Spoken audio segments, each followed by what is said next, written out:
Buenas noches, bienvenidos y bienvenidas a Con todo respeto, el programa de análisis y debate político de la Universidad de Guadalajara. Hoy tengo el gusto de tener a pocos pero buenos compañeros que están hoy con nosotros para discutir el acontecer nacional e internacional y por supuesto local. Así que doy la bienvenida a mis compañeros. Enrique Tucent. David, ¿cómo estás? Muy buenas noches y bueno, una felicitación a todas las madres en su día, 10 de mayo, y también un abrazo a Erika Loyo, que es nuestra compañera y que también por eso no está con nosotros, seguramente festejando con su hijo. Jaime Barrera, ¿cómo estás? Así es, una felicitación a todas las madres que nos están acompañando. Ojalá la hayan pasado muy bien hoy en este 10 de mayo. Hay mucho de qué hablar y bueno, pues iniciamos, David. Iniciamos con estos calores de mayo y siendo el 10 de mayo Día de las Madres. Vamos a el tuit nacional a propósito de la contratación de médicos por parte del presidente López Obrador. Veamos. Dice el tuit: como alerté, AMLO habría violado el TEMEC, el Tratado de Libre Comercio, cuando contrató médicos cubanos en 2021, pero hoy en Cuba firmó un acuerdo para llevar a México más doctores cubanos como esclavos modernos. Todo a la vista de la administración Biden y no pasa nada. ¿Hasta cuándo? Pregunta María Elvira Salazar. Y sí, efectivamente. ¿Quién es María Elvira Salazar? Ni idea. Okay. La verdad es que tiene una banderita ahí de Estados Unidos. Y está además certificada, o sea que no, digo, es alguien, pues, pero no sabemos. Pero debe ser alguna figura pública, ¿no? Sí. Pero ciertamente es un tema que ha causado muchísima polémica porque justo después de este anuncio, muchos médicos del país salieron a decir que había muchos médicos disponibles, había desempleo entre los médicos, hay, digamos, demanda de plazas para médicos en México y, sin embargo, pues este es un claro apoyo del gobierno mexicano al régimen de La Habana. Bueno, ahí vería dos asuntos. El primero, cómo es posible que tengamos una cantidad, y lo dicen todas las asociaciones de médicos, de muchísimos egresados en el país y que no existan esas plazas para mexicanos. Va a empezar. A ver, tampoco me quiero ver nacionalista, pues, en este sentido, pero sí creo que si tienes un problema de muchos médicos que están egresando, no se tienen las plazas necesarias y existe esta oportunidad, pues lo primero que tienes que hacer es, digamos, jugártela, como se suele decir, con los tuyos, ¿no? Con los que egresan de sus universidades. Eso uno. Dos, el hecho de que se ponga tanto énfasis en esto te habla de lo magro y de lo bajo de los acuerdos que se alcanzaron con Cuba. O sea, son acuerdos que verdaderamente no son para festejar ni para presumir de ninguna manera. Uno, que los niños de México van a ser vacunados con la vacuna de Cuba. Cubana. Que no está reconocida por la Organización Mundial de la Salud, no sabemos exactamente cuál es su efectividad, no sabemos si va a ser reconocida a nivel mundial, es decir, no tiene ningún impacto. Y este segundo, que también es un acuerdo muy opaco, porque nunca sabemos cuánto se paga, por qué se pagan esas cantidades, si en realidad el dinero llega o no a los médicos, o es un apoyo directamente que le da el gobierno de México al gobierno de Cuba. Es decir, hay muchísimos interrogantes y esto te habla que la visita a Cuba era ideológica, no tenía nada que ver con ninguna agenda prioritaria para nuestro país. ¿Tú cómo lo ves, Jaime? A ver, efectivamente, creo que el tema de tanto los médicos como la vacuna, los apoyos que no nomás ofreció a Cuba, sino también ofreció a los otros países a los que fue, a Guatemala, a Belice. Sembrando vidas, ¿no? Sembrando vidas. Vida. Es un efecto de este viaje a Centroamérica que, bueno, a mí me parece que está bien que el presidente por fin le ponga importancia a las relaciones con el exterior, ¿no? Ojalá pronto vaya a Europa, pronto vaya otra vez a Estados Unidos. Pero sí creo que no hubo acuerdos importantes y por eso hay tanta polémica por ese tema de los médicos, de las vacunas. También hay otra polémica de si está bien que se traigan unas vacunas que no están certificadas por las autoridades sanitarias mundiales, ¿no? Ya vivimos ese problema con la vacuna china. Con CanSino. Con CanSino. Con CanSino. Que metió en mucha bronca a mucha gente, en particular a los profesores de este país, claro, porque no estaban certificadas. ¿Por qué volver a cometer el mismo error? Efectivamente. O sea, ¿por qué los niños se tienen que vacunar con esa y no con Pfizer, con el que tenemos acuerdos para importar la vacuna? Sé que es una vacuna distinta a la de los adultos. Y que cuesta más, ¿eh? La sí, Pfizer, evidentemente. Y lo de Entiendo, fondo... Claro, pero el costo de no pagar eso... Y pues lo sí. de fondo es esta osadía de Andrés Manuel de exigir que sus colegas de Venezuela, de Cuba, vayan a esta reunión de las Américas, porque si no él no va y manda a Ebrard. Digo, creo que es una provocación más a la administración de Washington, de Biden, que nunca le hizo a Trump, Ahora, por ejemplo. ¿ese discurso para quién es? El presidente siempre dice, la mejor política exterior es la política interna. Porque no tiene ni idea de política exterior, está clarísimo. La mejor política exterior es la política interna. Ese discurso es para sus bases. Sí, claro. No tiene nada que ver con los intereses de México. Él es la cabeza de la diplomacia nacional. Nomás que luego no sí ir a pueden una afectarse los reunión intereses. de la Organización Panamericana es importantísimo. Claro, no nunca es le ha una organización prestado cualquiera. la suficiente atención. Yo también coincido. El viaje a Cuba es un viaje estrictamente ideológico, en solidaridad con el régimen, muy distinto a la visita a los países centroamericanos, Donde sí hay agendas una agenda importantes de migración y Clarísima. seguridad. La de Ahora, Cuba fue un accesorio para darles la vuelta. Por eso lo y magro de también los de consumo pobres. interno. Sí. Acuérdate que mucho tiempo el PRI se Vamos utilizó a a Cuba para lograr legitimarse. margen de negociación con Estados Unidos. En este caso ni siquiera veo eso. No, ya está superadísimo eso. Ni siquiera Vamos veo a ver el tuit nacional, a ver qué nos dice en las redes sociales. Sin duda un duro tuit. El aeropuerto de la Ciudad de México totalmente colapsado, abandonado por las autoridades, vuelos cancelados, retrasos de horas. El enojo es evidente, nos dice Armando Herrera. Es la estrategia perversa de López Obrador para obligar a las aerolíneas a volar al AIFA, el nuevo aeropuerto internacional Felipe Ángeles. Es la estúpida decisión de un inepto. Ay, caray, es un email, perdón, un tuit muy duro, pero lo que es cierto es que efectivamente está sucediendo eso. Sí. Y además sabemos que viene un decreto presidencial que va a obligar paulatinamente durante el siguiente año a pasar un 25% de los vuelos del Aeropuerto Internacional de la Ciudad de México a una cuarta parte. Al Felipe Ángeles y a Al Toluca. Felipe Ángeles y a Toluca, los dos. A los aeropuertos internacionales va a haber un rebalance. Pero lo cierto es que lo que no habíamos visto fueron estos momentos de peligro, estos incidentes en el espacio aéreo de la Ciudad de México, porque una cosa es el retraso, una cosa es que los baños no funcionen, otra cosa es que las salas estén, digamos, no limpias, y otra muy distinta es que se ponga en riesgo un vuelo. Y que Jaime. estén coordinando los despegues y los aterrizajes de los aviones sin los instrumentos tecnológicos que se necesitan, ¿no? Lo que me cuentan es que los de la torre de control de la Ciudad de México son unos cuates avesadísimos que a pura vista y cálculo le van haciendo y no Muy tienen... como el médico de aquí, ¿no? Oye, no le Sin van... instrumentos, ¿no? No tienen la tecnología necesaria para hacer su chamba. Y por eso la calificación de los aeropuertos bajó otra vez. De seguridad.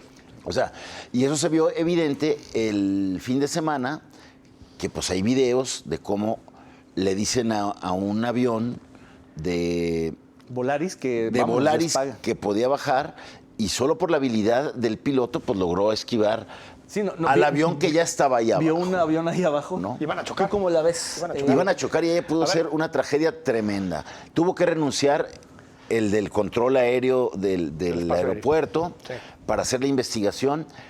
Y hoy sale que 3 de cada 1 incidentes aéreos que pasan en el país suceden en el aeropuerto de la Ciudad de México. Y están subreportados, ¿no? Por la saturación en la que está. Y sí creo que están aprovechando esa crisis, como lo sugiere quien subió este tuit, que dicen que es como darle respiración artificial al Felipe Ángeles. Bueno, a ver, lo que están haciendo con el Benito Juárez es, si tenía más o menos posibilidad de que fueran en torno a 60, 61 vuelos la hora que aterrizaran, pasarlo a 48 y esos 12 restantes se van a ir tanto a Toluca como al aeropuerto Felipe Ángeles, ¿no? Para tratar de equilibrar eso. De fondo es, uno, el problema del espacio aéreo de la capital, que eso se dijo desde el principio, que iba a ser un problema, es decir, que compartía el espacio aéreo entre 3 aeropuertos de máxima demanda iba a generar muchísimos problemas, que era mucho más fácil tener un aeropuerto, un hub mucho Único, más enorme, consolidado, como el aeropuerto de Texcoco. Por lo tanto, esto se sabe que podía ocurrir y está ocurriendo. Segundo, que también me parece grave, este gobierno que se dice de izquierda es un gobierno austericida. A todo lo que tiene que ver con servicios públicos le quita dinero. Por ejemplo, a esto. Esto está clarísimo, la caída en las inversiones que ha habido en el aeropuerto de la Ciudad de México, tal vez como excusa para dejar el Benito Juárez e irse al Felipe Ángeles, pero la caída en la inversión. Y está vinculado a lo que pasó en la línea 12. ¿Por qué pasa en la línea 12 después? Y ahorita lo vamos a platicar. También tiene que ver con eso, con que se dejó de mantener la línea 12. Mantenimiento. Entonces, a lo que voy es, más o menos podíamos prever que este tipo de cosas iban a pasar. Y me parece que este tipo de debates tendrían que caer en la parte técnica y no en la parte política. No, y sin embargo están totalmente politizados. Me parece sumamente riesgoso, peligroso y hasta irresponsable que haya una baja de recursos para temas de mantenimiento y pueda pasar una tragedia peor a la de la línea. Si chocan los aviones, imagínate. Muchos subieron tweets diciendo, ojalá no pase, pero se los dijimos. Y sí, sobre esa advertencia no puede haber engaño. Vamos a ver lo que nos dice el sondeo de redes sociales de Canal 44. Veamos. Hijo, está cerrada. Dice, ¿vacunaría usted a sus hijos menores de 12 años contra COVID-19? Precisamente con lo que comentabas, Enrique, con la vacuna cubana Abdalá. ¿Qué nombre para la vacuna Aquí cubana? lo que nos dice, Abdalá. qué raro nombre va, el 53% dice que sí y el 47% que no. Está parejo, está parejo. Lo cual significa que no hay una particular animadversión a una vacuna de origen cubano, latinoamericano. Porque aquí el debate no es el origen, porque ha habido sino más bien vacunas. la accesibilidad. Por la ejemplo, hay dos vacunas disponibilidad. chinas, la CanSino y la Sinovac. La Sinovac sino-canadiense, que está aprobada por todas y no tenga que ver con origen. El asunto es, ¿alguien conoce un estudio serio que valide Abdalá? Un estudio serio. Claro, no digo el Granma. Claro. Digo, un estudio serio que valide y que diga que tiene efectos positivos. Ese es el asunto, la evidencia científica que tenemos que puede ayudar o no a los niños. Hasta ahí. Yo no vacunaría a mi hija, no. Me parece Abdalá que no. le fue muy bien ahí a la Abdalá, a la vacuna, pese también a toda la polémica que hubo en México de que se estaban poniendo vacunas que ya habían caducado. Que seguramente ocurrió en las cadenas de frío. Y que la eso. COFEPRIS dijo, no, bueno, no importa. Aunque diga que caducan tal día, aguantan otro mesecito. Según yo, sí es cierto eso. Digo, no Es quiero como echarle... las mermeladas en el refrigerador. No, o el yogur, ¿no? Que de pronto un día te da un día más. Oye, no, a ver. No hay problema. No, por ejemplo, no sé si se acuerdan en Jalisco que también llegó a caducar el pesticida, bueno, el que se utiliza para el dengue, ¿no? Y la empresa Bayern escribió diciendo que todavía la podían utilizar. De hecho, se fue una polémica con Fernando Petén. Nos tenemos que ir a un corte. Regresamos, no le cambie. Estamos en Con Todo Respeto, Canal 44.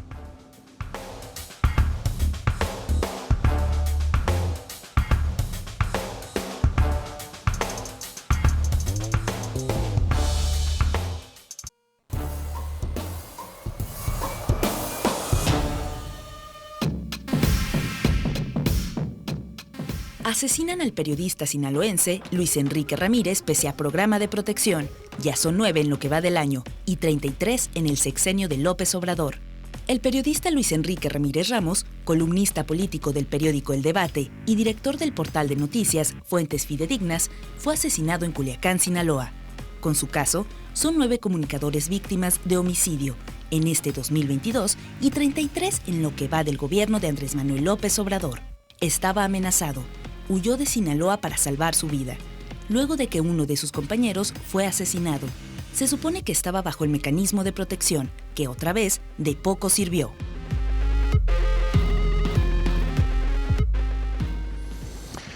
Gracias por continuar aquí Con Todo Respeto. Y bueno, pues sí, gravísimo el problema de la violencia contra los periodistas. En México los periodistas estamos bajo fuego.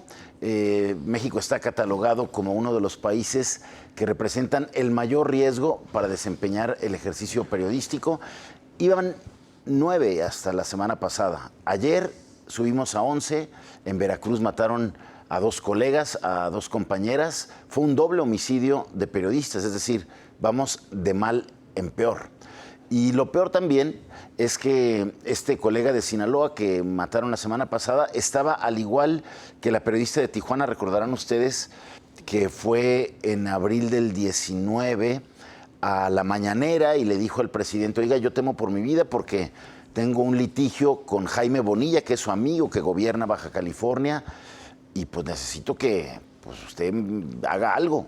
Bueno, pues a ella la mataron, como mataron también a este periodista de Sinaloa, que también estaba acogido al programa de protección de periodistas, al programa federal, que vemos no sirve para nada. Claro, yo creo que los mecanismos de protección son muy difíciles de que funcionen cuando un grupo del crimen organizado te quiere matar. Pero el problema, yo creo que de fondo, por lo cual existe una, digamos, descontrol total en este tema en el país, es porque hay una total impunidad.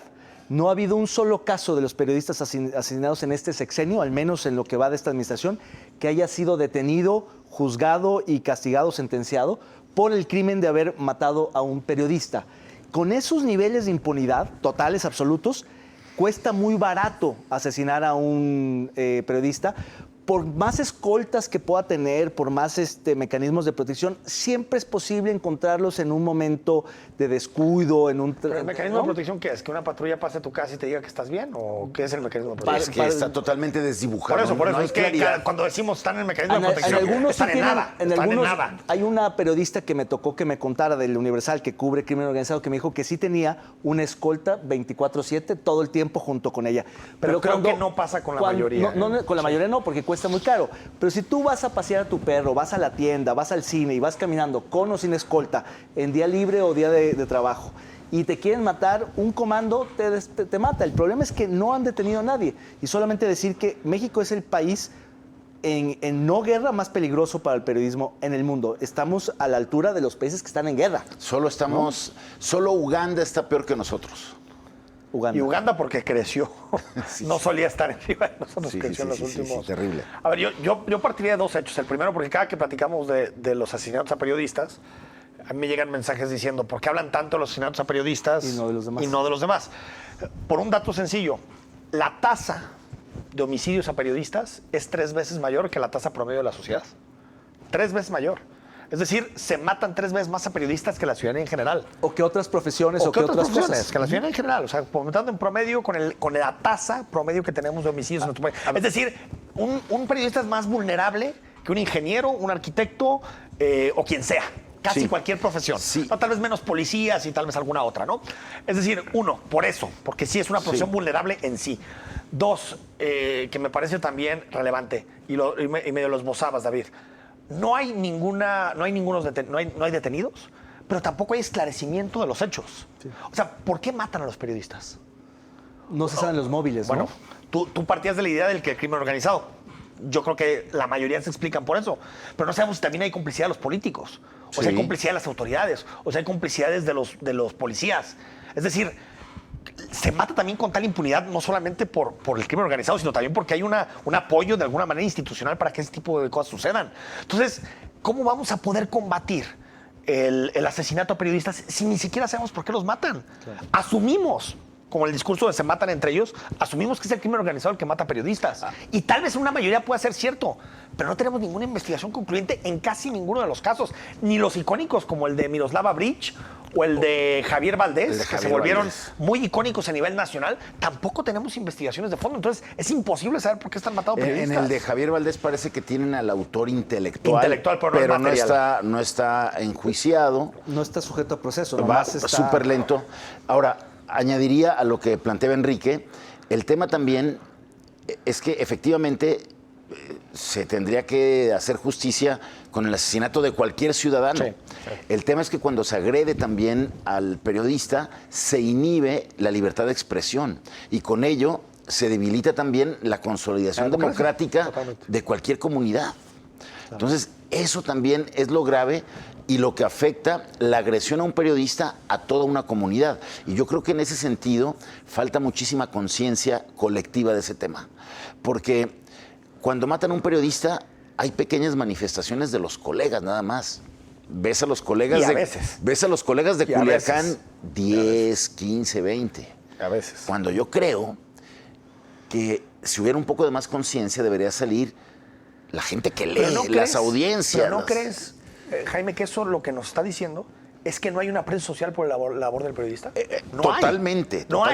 O sea, no ha habido durante mucho tiempo por distintos discursos. Sí. Peligrosísimo. Que en otros países, tú has estado en otros países, David, en otros países se tiene ese aprecio social. En México no lo tenemos. El periodista pasa de comprado a chayotero, a lo que sea en 15 minutos. No, y luego ahora con el encono que hay todos los días desde la tribuna. Y aparte, si todos los días te están diciendo que es una profesión que está vinculada a ser sicario informativo, a recibir dinero para publicar notas, a callar lo que no quiere que diga la oligarquía, entonces se convierte en una profesión que nadie quiere. Lamentablemente por eso no vemos la misma tristeza que de pronto se tiene, que es dramático. Pero matan a Devani, que es dramático lo que le sucedió a Devani, pero también es dramático lo que le sucede a periodistas, pero no vemos ni de cerca la misma indignación, ni de cerca. Sin duda. Sí, sin y el duda. otro tema que habíamos comentado aquí es que precisamente, además de que los periodistas están por encima del promedio de otras profesiones o de la sociedad en general, ciertamente debería de ser un tema de alto impacto. Sí lo es, porque son personajes que cubren noticias, que reportan, que informan, que divulgan, son, digamos, megáfonos de la sociedad. Sin embargo, se está dando esta paradoja de una desvalorización de la profesión. Totalmente. Que tiene que ver mucho con la manera en que lo ha, digamos, hecho el presidente, cómo ha polarizado, pero también existe desde hace mucho una desaprensión social a ciertos sectores que en realidad son mucho más importantes de lo que creeríamos y sin embargo no tienen esa valoración social. Efectivamente. Es decir, mucha gente dice, cerró el periódico, corrieron a tal periodista, callaron a tal voz y no se dan cuenta que son pérdidas que le afectan al conjunto de la sociedad. No es un tema solamente de un periodista o de un medio, sino del conjunto de la sociedad. Todos perdemos cuando cierra un periódico. Lo decía Reporteros Sin Fronteras la semana pasada en el marco de la conmemoración del Día de la Libertad de Prensa, haciéndole un llamado al presidente Andrés Manuel López Obrador de su narrativa de acoso al periodismo y que cómo contribuye a eso a aumentar la vulnerabilidad de los periodistas en vez de afinar el programa de protección a periodistas, ¿no? En fin, se nos acabó el tiempo, desde luego, ojalá paren los asesinatos, ya basta, los asesinatos a periodistas y desde luego vamos a seguir hablando de este programa de protección que no es tal. Yo creo que está ahí nada más en el tintero. Vamos ahora al cartón de la semana.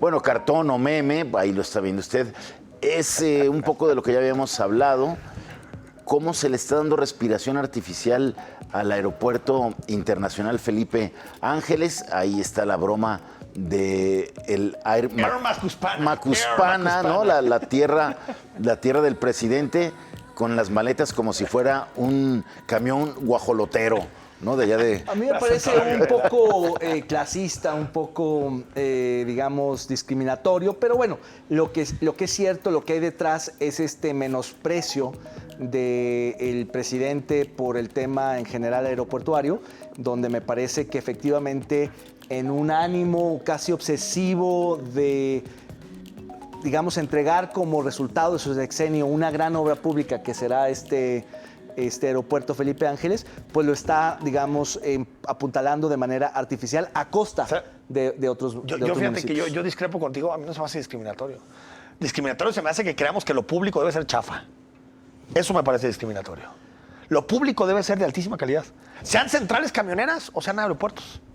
Claro, pero tener la idea de que esto es una como central camionera y de que llevan el una equipaje... cosa es que alguien utilice un discurso elitista y bueno, eso uno no lo puede no lo puede tener. Pero creer que para no ser clasista tienes que estar a favor de que las cosas públicas sean chafas, no. No, al contrario. Al no, revés. es- El que está a favor de la igualdad está a favor de que las cosas públicas sean de alta calidad. De primer nivel, claro. De primer nivel. Muy bien, así pues se nos terminó el bloque. Vamos a una pausa, regresamos aquí con todo respeto. Quédese.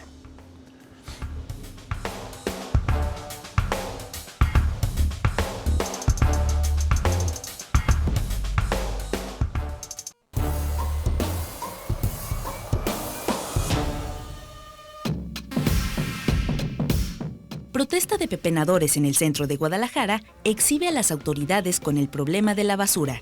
Cierran tiraderos, pero no hay un vertedero metropolitano. Primero el cierre del vertedero Los Laureles y ahora el de Matatlán.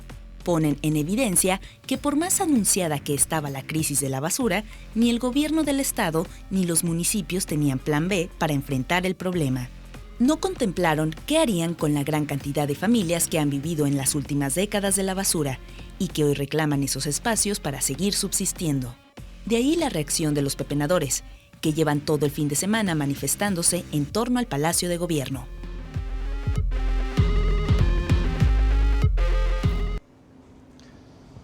Ahí tiene usted un problema añejo, un problema inercial, un problema que está presente en la metrópoli desde hace décadas, no desde hace algunos años o algunas administraciones, tiene décadas, tiene muchos sexenios presente y es un problema que tiene muchas dimensiones. La ambiental, por supuesto, por el impacto que tiene en el territorio y en el entorno urbano. Los desechos sólidos tienen una dimensión económica por los desechos, por lo que cuesta la basura, por digamos, la riqueza económica que se puede sustraer de ella y, por supuesto, la dimensión social que ahora se ha convertido en un problema muy importante porque hay familias, pero también mafias, que viven en torno a estos basureros, pepenadores se les conoce, que pues viven, su sustento está en estos tiraderos y protestan precisamente porque no hay una solución que los integre cabalmente, porque realmente no hay una solución tan integral como se esperaría de un tema que ha sido tan recurrente en la historia de la ciudad, Jaime. Efectivamente, a ver, ahí hay un problema de haber pateado el bote por años antes de buscar una solución más integral, más sustentable del manejo de los desechos sólidos que todos generamos. Y somos una sociedad que genera muchísimos desechos. Creo que en los estándares mundiales, los tapatíos, así como consumimos agua, generamos basura. Y eso también está generando, y se han colapsado ya las alternativas de tiraderos que teníamos. Ya saturamos todos los vertederos que tenemos y por eso ya no tenemos a dónde ponerlos, ¿no? O sea, el problema hizo crisis, se dejó pasar por años ese tema.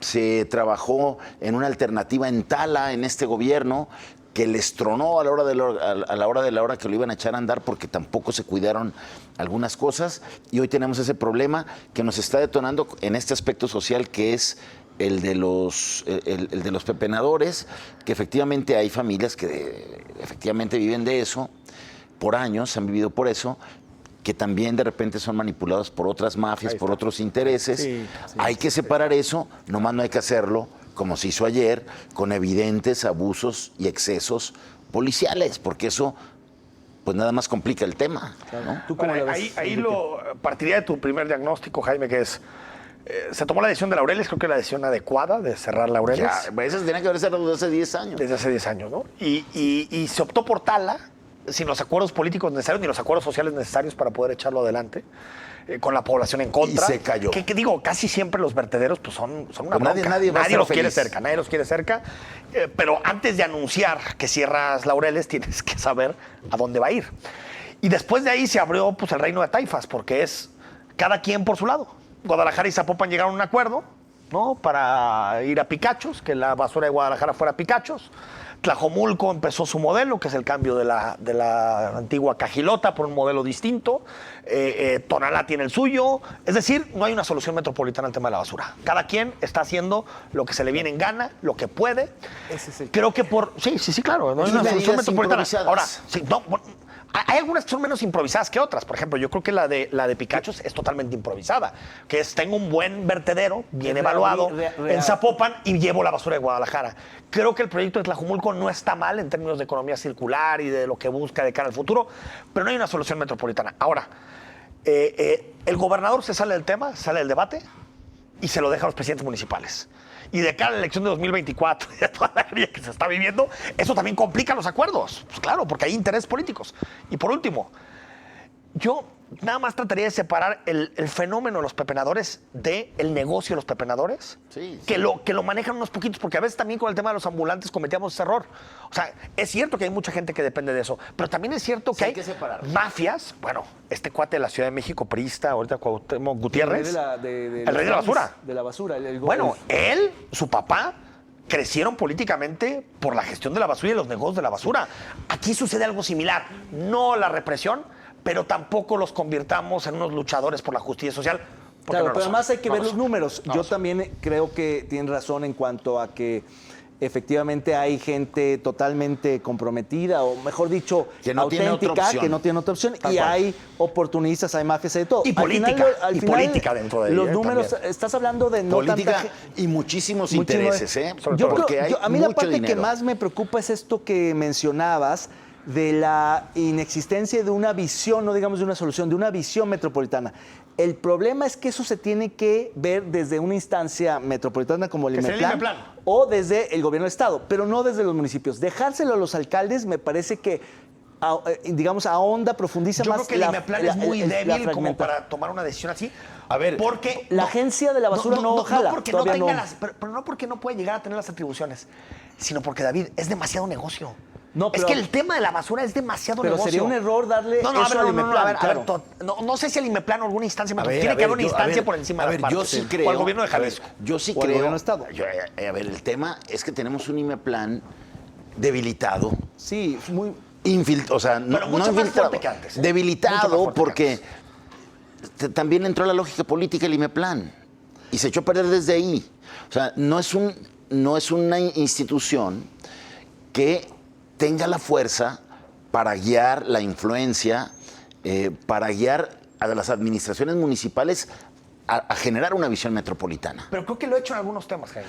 Creo que Pero, lo he a hecho en ver, algunos temas. la basura lo tiene el para asunto de la hacerlo basura todo. es que las concesiones de basura, los acuerdos con las empresas, ¿En los qué lo ha hecho? pepenadores, ¿En qué son visión lo ha demasiado. hecho? Bueno, ¿En me qué? parece que en plan de parciales y en todo eso ha habido una Sí, visión más o menos compartida. En cuestiones de parque, de bosques, no, y parques de y tratar demás. de articular un poquito la ciudad que queremos de cara al futuro. Yo creo que hay algo. Lo que creo es que en esta parte son demasiados negocios. Son demasiados. O sea, Pero el pero acuerdo el de problema- recolección de basura es casi el más importante que Pero tienen el todos los problema de municipios. fondo, esos negocios entre políticos y empresas, son entre los gobernantes Totalmente. de ayer y de hoy. Es decir, no Totalmente. son con gente totalmente ajena a la ciudad. El problema es que son el gobernador actual cuando era alcalde y el anterior gobernador Sí. cuando también era alcalde y los actuales ¿Por qué alcaldes. ¿Por qué ese tema no lo sueltan los alcaldes? Si sería un tema que solo genera problemas. Sí, Es que ahorita está la balanza entre los beneficios políticos y los problemas sociales. Beneficios policíacos, ¿no? políticos no te da, porque si la basura se recoge bien y se hacen bien las cosas, no te da votos. Si se hace mal, sí te, Te quita votos, O sea, pero te da recursos económicos que ese te es el permiten asunto. financiar Claro. campañas. ¿De dónde nació CAPSA? ¿De dónde viene CAPSA? oye, ¿Por bueno. qué CAPSA creció como espuma? bueno, Pero claro. ¿por qué esa ningún conces- a ver, político se opone? PAN, PRI, Oye, MC. oye, Los tres, todos, ¿eh? y, Los tres. y ese concesionario seguramente anima las campañas de una manera muy Singular. particular. Dices con más de botargas, pues. Es que es increíble. Ha estado con tres Sí. partidos porque nomás han gobernado esos tres. Ha estado con todos, vaya. Todos. En 20 años, como decíamos, Todos. ha habido un problema histórico y nomás y no se yo resuelve. escucho a los alcaldes quejarse de CAPSA cada 6 meses. CAPSA no cumple, no manda los camiones necesarios, no hace lo que debe hacer, los centros de transferencia son un asco y las Y no concesiones pasa siguen. nada. Las concesiones siguen. Maravilloso. A ver, pues vamos a ponerle nombre precisamente a esta imagen que tiene que ver con el tema que estamos discutiendo. Veamos. Hay imágenes que dicen más que 1000 palabras.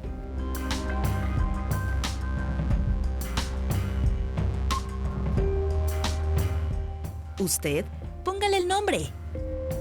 Totalmente elocuente, ¿no? La fotografía. ¿Qué nombre le pondrías, Jaime? Los tratan como basura. Violencia innecesaria. Sí, yo Rudeza innecesaria también Rudeza puede ser. innecesaria. sí,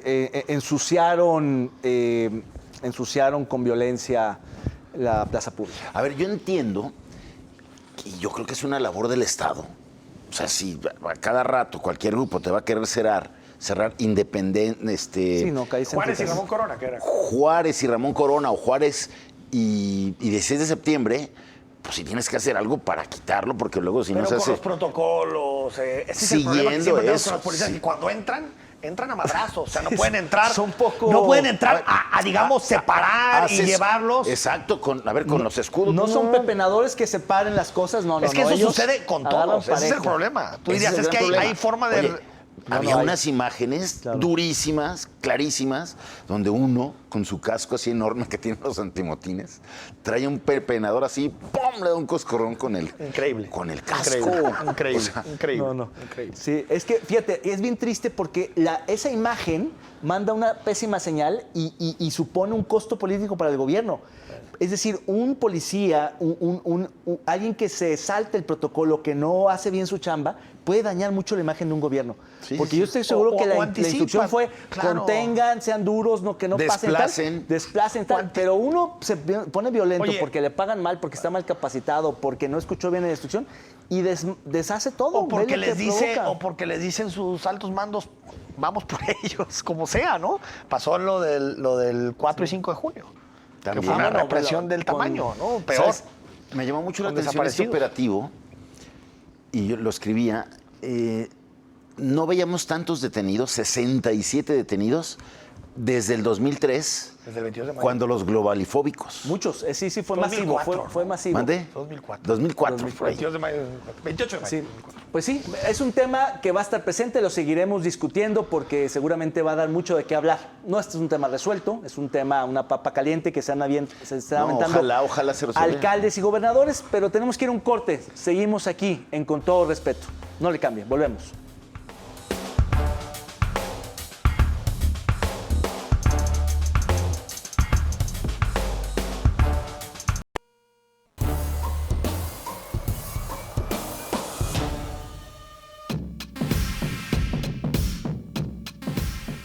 En funciones de juez y parte, la Secretaría de la Función Pública dio por cerrado el caso de la Casa Gris, que involucra al hijo mayor del presidente Andrés Manuel López Obrador, de nombre José Ramón, y las concesiones entregadas al empresario Daniel Chávez, líder del Grupo Vidanta y designado como supervisor del Tren Maya.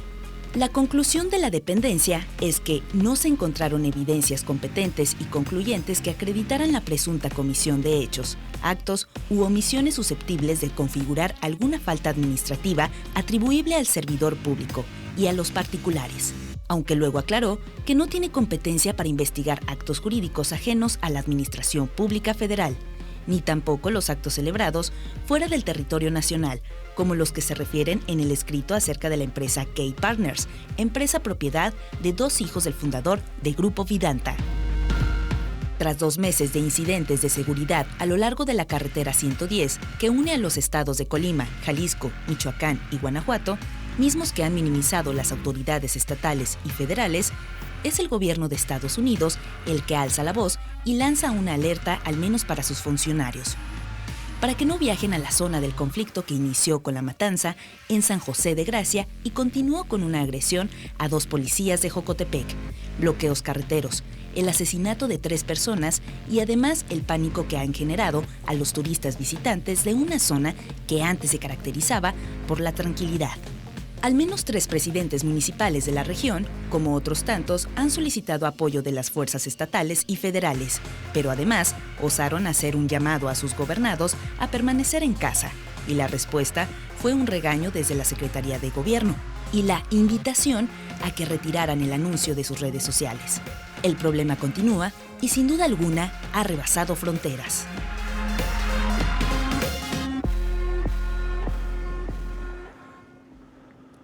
Gracias por continuar aquí con nosotros Con Todo Respeto. Llegamos al cuarto bloque, que es más movidito. Vamos a hablar rápidamente de estos 2 temas importantes. Cómo se exonera al Junior, hijo del presidente, al hijo fifí del presidente Andrés Manuel López Obrador. Tema importante también el de las alertas de Estados Unidos que ya llegaron hasta la zona de Mazamitla después de que habían advertido a sus ciudadanos tener cuidado si iban a Vallarta, a Nuevo Vallarta, incluso a la zona metropolitana de Guadalajara. Vamos a tener también la apuesta de la semana, el premio a la neta no y pues lo que más o menos se ve que viene en la próxima semana. David. Bueno, a mí me parece que esta, digamos, exculpación, este perdón que hace el secretario de la Función Pública, pues es muy penoso. Te recordó a Virgilio, ¿no? Mucho. Y mira que este secretario de la Función Pública, que Pues se viene de la quemó. auditoría, Se quemó. tenía una muy buena reputación. Es uno Quemó de los su viejos administrativistas del país, profesor de la Facultad de Ciencias Políticas de la UNAM, en fin, con una larga trayectoria, pero claro, al final del día creo que lo presionaron para hacer una exoneración fast track, a modo, sin ningún decoro. Fue muy triste la manera en cómo se precipitaron las cosas. La verdad es que sí pierde mucha credibilidad. La Función Pública, de suyo muy golpeada con cuando fue secretaria Irma Heréndira Sandoval, con todo el tema de sus casas y sus intereses y su, digamos, partidización, pero ahora creo que sí, hemos perdido una secretaría fundamental de este gobierno, de la Administración Pública Federal, como es la función pública. Otra rasgadura a la bandera anticorrupción de Andrés Manuel López Obrador, ¿no, Enrique? Pues no decir rasgaduras, porque yo veo que estas cosas pasan y no tiene ninguna consecuencia política para el presidente. Al revés. De hecho, subió su aprobación esta Lleva semana. 3 puntos qué en el barbaridad. último mes. La de la encuesta. A pesar de la carestía, a pesar de la inflación, a pesar de muchas cosas, yo siento que la corrupción no le está pasando. Tuvo un poquito una caída ahí con el tema de la Casa Gris, unos 4 o 5 puntos, pero después rebotó y volvió a posicionarse el presidente en su 62-63% de aprobación. Por tanto, yo creo que la gente le cree al presidente, nos guste o no, le cree que está haciendo lo que tiene que hacer para combatir la corrupción y por lo tanto este tipo de casos no los analizan a fondo ni creen que tengan que ver con una bolladura de la corona del presidente en materia de corrupción. Yo creo que dicen, son grillas y se acabó. El tema, creo que de fondo es lo que decía David, la Secretaría de la Función Pública. Es que yo creo que la Secretaría de la Función Pública nunca sirvió. Yo creo que desde el diseño, desde cómo es, no sirve. O sea, ahorita hablamos de 2 casos en 2 sexenios distintos. El de Virgilio, también encomendado por el presidente, que sabíamos cuál iba a ser la respuesta, y este caso, el del hijo del presidente. ¿Qué se tienen que hacer? Yo creo que, por ejemplo, fiscales especializados en los temas. Ahí sí, nombrados por el Congreso o nombrados por un poder autónomo, no nombrados por el Ejecutivo. Si no, es imposible. A ver, pero sucede no solamente con la Secretaría de Función Pública, con el Contralor del Estado, con los Contralores del Congreso. Si son nombrados por ellos... Incluso con el Auditor Superior de la Federación también. Incluso con el auditor, que creo que una institución mejor por el Congreso y porque trabajaba para el Congreso y no para el Ejecutivo. Era una institución mejor blindada. Pero la Secretaría de la Función Pública, si es empleado del presidente, claro. ¿Qué esperamos que vaya a hacer? Claro, pero ¿no? tenía ¿Qué otra esperamos? parte, la función pública, que era el desarrollo administrativo, el servicio civil de carrera. Todo eso también ya se perdió. Sí. Es decir, la función pública hacía 2 cosas. Era el órgano interno de control, que no funcionaba porque está supeditado, subordinado al presidente. No puede ser un subordinado el que, digamos, vigile al jefe. Pero hacía otra parte que ya tampoco la hace. Entonces, realmente perdió toda relevancia. Y antes de entrarle al tema de la seguridad en Jalisco, por estas alertas del gobierno de Estados Unidos, nada más apuntar que el otro gran beneficiado de este fallo de la Secretaría de Función Pública es Daniel Chávez, dueño de Vidanta, empresario favorito del sexenio, que no va a tener ninguna inhabilitación. Y el patrón del hijo, se supone, ¿no? Y ¿Sí? el jefe de Juan Ramón. Se supone, ¿no? El jefe de Juan José Ramón. En fin, así las cosas. Y efectivamente la Secretaría de la Función Pública pierde muchísima credibilidad, que a lo mejor, pues, como lo planteaba Enrique, nunca la había tenido. Y otra preocupación, bueno, es cómo siguen teniendo consecuencias más allá de las fronteras del Estado, estos sobresaltos, estos episodios de violencia, como los ocurridos en Mazamitla hace 2 domingos y que ya comentamos aquí la semana pasada, y que decíamos si iban a hacer crecer estas alertas del gobierno de Estados Unidos, que efectivamente sucedió. Desgraciadamente sí. El gobierno americano constantemente emite estas alertas para pedirle a sus connacionales que no vaya a ciertas ciudades, a ciertas regiones, a ciertos estados. Y ahora estados. aumentó a funcionarios. Ahora funcionarios, en fin. Pues es, digamos, consecuencia de la situación que ocurre en el Estado. No es privativo, hay muchísimos otros estados que tienen las mismas alertas, pero claro, cuando te dicen que no vayan a tu estado, pues sí, es una suerte como de castigo. Y tiene implicaciones económicas, turísticas, políticas, de toda índole. Y ni modo, pues es parte, creo que, de los efectos, de los pocos efectos que tiene el descontrol de la violencia, la inseguridad pública, porque de otra manera, si no tuviéramos ese tipo de acicates, probablemente no pasaría nada si fuera solo una cuestión interna doméstica para México. Sí, a ver, estas cosas siempre suceden, ¿no? Cuando hay un acontecimiento de este tipo. Yo lo que me tranquiliza un poco es que si uno ve las fotografías, las imágenes de Mazamitla, de Tapalpa, de Puerto Vallarta en estos fines de semana posteriores a lo que sucedió, se mantiene perfecto, ¿eh? Sí. O sea, se mantiene mucha gente viajando, mucha gente, porque creo que al final nos tiramos un balazo en el pie si le decimos a la gente que se quede en su casa. Porque esto está insoportable, porque la violencia está por todos lados. Que en el momento del susto los alcaldes, eso era lo que decían. Pues es que no tenían otra que hacer. Pues lo platicamos la semana pasada, el alcalde de Mazamitla con 5 policías, pues ¿qué va a hacer? Ni modo de decir, los vamos a enfrentar, pues no, a su casa, a resguardarse. Pero me refiero a que creo que la mejor manera de expulsar, si se puede de alguna manera, a los delincuentes del espacio público es ir. Si no, es imposible, si no al revés. Quienes con mayor facilidad se quedan con el espacio público son los criminales. Entonces, yo creo que está bien que la gente haya dicho, Hay peligro, sí, siempre hay peligro, pero vamos a seguir pasando los fines de semana en la montaña, en la playa, ¿no? Parece bien.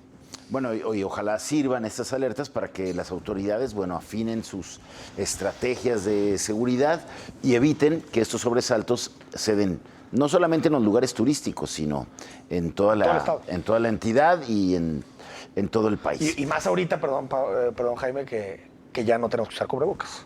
Que ya no ya lo platicamos en el programa, que creo que era un tema importante de platicar, pero que ya no tenemos que utilizar cubrebocas, se pasea más a gusto sin A mí cubrebocas. lo que me llamó la atención es que apenas el miércoles pasado habían dicho que los expertos les sugerían esperar 10 días después del 10 de mayo. Hombre, ¿no? pero aparte es una de sus Para ver. atribuciones. Se adelantarse. ¿Se adelantó? No. El año antepasado.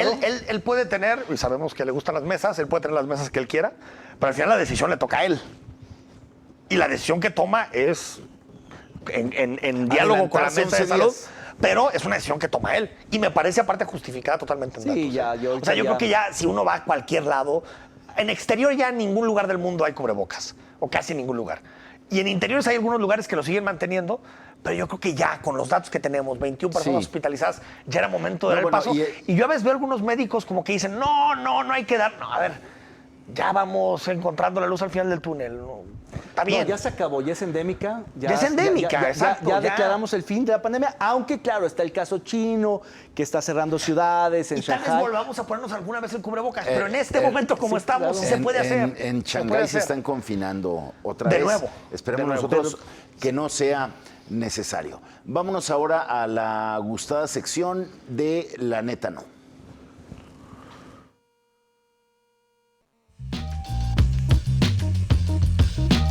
El premio La Neta No a lo más lamentable de la política y el servicio público esta semana es para Marcelo Ebrard, por su presunta responsabilidad a un año de la tragedia en la línea 12 del metro. ¡Enhorabuena! Bueno, pues ahí la ganó Ebrard. Habrá que ver mañana cómo le va a Sheinbaum, ahora que quiso esconder la tercera entrega de esta empresa que contrató y el que le echó pleito, y luego el país sacó el resultado y mañana Sheinbaum. Increíble esa nota del país. A mí me parece que lo debimos haber discutido ese tema. Ese tema, por eso aprovecho. Ese era uno de los temas. A mí me parece que, digamos, el dictamen es tan contundente en cuanto a la importancia y del mantenimiento que me parece que, es decir, si equiparas construcción con mantenimiento como lo hace el estudio que recoge la nota, a mí me parece que tiene más responsabilidad Sheinbaum que Ebrard, ¿eh? Totalmente. Bueno, por eso truena Sheinbaum contra Por la eso empresa totalmente. que ella misma contrató. Es que tenía de dos, Jaime. Si aceptaba, Se inculpaba. automáticamente y perdía la candidatura. La perdía. Pero de ahí a Si no combatirla la así, aceptaba y empezaba a decir unas mentiras, que yo no sé cómo la gente se traga esas cosas. Que Claudia X González está detrás de la empresa noruega. Hazme el favor, Verdaderamente este país vive en la ridículo. vivimos navegando las mentiras. O sea, surfeamos en las mentiras. Por eso mañana va a ser súper interesante escuchar con qué sale la gobernadora de la Ciudad de México. Pero bueno, vamos ahora a los postulados para la próxima semana, Enrique. Yo voy con Sheinbaum. Sheinbaum. precisamente yo también con Sheinbaum, porque su actuación ha sido terriblemente equivocada. Bueno, yo tenía dos personajes locales, ya que ellos pusieron uno, vamos a poner tres. Uno, Juan Bosco, el secretario de Seguridad Pública, que no supo por ahí controlar a sus policías estatales que terminaron tundiendo a los pepenadores. Uno, Mario Silva del Instituto de Planeación, ya que ponga orden en la basura. Tenemos un problemón ahí. Pero si no le toca. ¿Cómo no? Claro que le toca. Está de tiempo Eso completo le ahí. toca a los presidentes municipales. Bueno, pero él como Instituto Metropolitano de Planeación creo que tiene un papel importante ahí para influir en los presidentes. Hay una mesa de coordinación metropolitana. Creo que solo así se justifica la existencia de ese instituto. Ahí está la propuesta. Ahora vamos a las apuestas de la semana.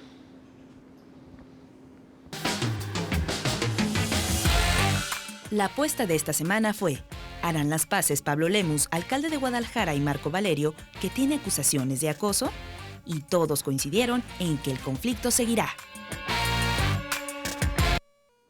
Bueno, pues... ¿Quién ganó? Oye, si Lemus. les mandamos un mensaje a Lemus y a Marco Valerio para preguntarles si hicieron las paces. No hicieron... Bueno, todos dijimos que no iban a hacer las paces y no las hicieron. Bueno, no, no más bien sabemos. no sabemos, pero sí le bajaron. O sea, Al menos le bajaron, no, ¿eh? no hubo pleito esta semana entre ellos. Entonces, por tanto, perdimos todos. Bueno, estamos en martes, David. Bueno, tienes razón. De martes a martes. De martes a martes todavía hubo hasta el jueves, ¿Hubo? viernes ¿Sí? todavía hubo declaraciones, ¿no? Del tema. Pues yo ya no le di seguimiento, pero me parece que sí bajó el tema, que puede ser un indicio de que hicieran las Y paces. si decimos que están empatadas las dos posiciones. Exacto. Porque mejor. no sabemos si hicieron es las una paces salida, o no. Es una salida honrosa. Salomónica. Empatamos. Salomónica. Empatamos. No hicieron las paces ni O sea, la guerra, pero ya- sino todo lo contrario. Pero ya no hubo señales. Diatribas. Dices La que hasta última, el jueves, ¿no? la última que recuerdo fue una declaración que hicieron ahí, que hizo Lemus por ahí del miércoles o jueves. Pero sí, de ahí en más nada. Pero bueno, lo que está claro es que el gobernador sostuvo al secretario del Trabajo. Ah, sí, claro, y lo vas a O sea, sostener fue como con mayor un razón. seguro de Sí. permanencia en el... Bueno, es que si se lo pide Lemus, es el mayor seguro de permanencia que tiene cualquier secretario. Así es. Sí, yo creo que lo debilita en cuanto a sus aspiraciones políticas, pero lo fortalece en su permanencia administrativa. Es decir, tuvo un doble efecto. Sí se le trunca su carrera, porque hay que recordar que no solamente fue Lemus, sino que fueron las paritaristas, diputadas, Eso te iba a decir, feministas. fueron las paritaristas el jueves. Sí, Que- ellas se ese subieron. fue, pero no fue Lemus ya fueron no las fue, paritaristas. pero sí, es decir, son ecos del pleito, pero ciertamente le ponen una tunda, pero el gobernador lo va a sostener, porque... Que es una tunda que conoce el Círculo Rojo, pero yo no creo que tenga demasiado efecto en lo demás. Sí, Yo no pero creo lo va a que sea perseguir mucho tiempo si quisiera otra cosa. Yo creo que pero no lo lo quiere, fortalece pero sí. porque el gobernador no va a conceder por presiones externas. entregar su no va a camisa. entregar la... No. Bueno, entras, vamos ahora para cerrar ya a la nueva apuesta. Viene el presidente Andrés Manuel López Obrador esta semana, me parece que por ahí viene el viernes. Va a ser una gira que tiene que ver con producción en el campo, producción independiente, pero parece que también viene a dar el banderazo a las obras de la línea 4. La apuesta es, y la pregunta es, si va a anunciar recursos para esta obra de una nueva línea de transporte masivo. Yo digo que sí, que como siempre va a anunciar recursos, quién sabe cuándo los vaya a dar. Pero sí los anuncia. Sí los anuncia. ¿Puedo hacer una postilla? Es que no son recursos federales, acuérdense que son recursos de Banobras, ¿no? Es a través de un crédito, realmente lo que llegaría de los recursos federales. Por lo tanto, yo diría que no. Recursos. Va a hablar de la línea 4, pero yo que recursos no. O sea, no anuncia una cantidad. Recursos no creo. Tú sí, Enrique, no. Yo creo que tampoco anuncia una cantidad. Dice que va y que va a cumplir su promesa de la línea 4 sin comprometerse con una cantidad de recursos. Vamos a ver qué sucede. Gracias, David. Al contrario, Jaime, Enrique, muy buenas noches a Gracias, todos. Enrique. Gracias, buenas noches a Pero todos. sobre todo, gracias a ustedes por habernos acompañado. Que tengan una excelente semana. Lo esperamos aquí el próximo martes en Con Todo Respeto. Pásela bien.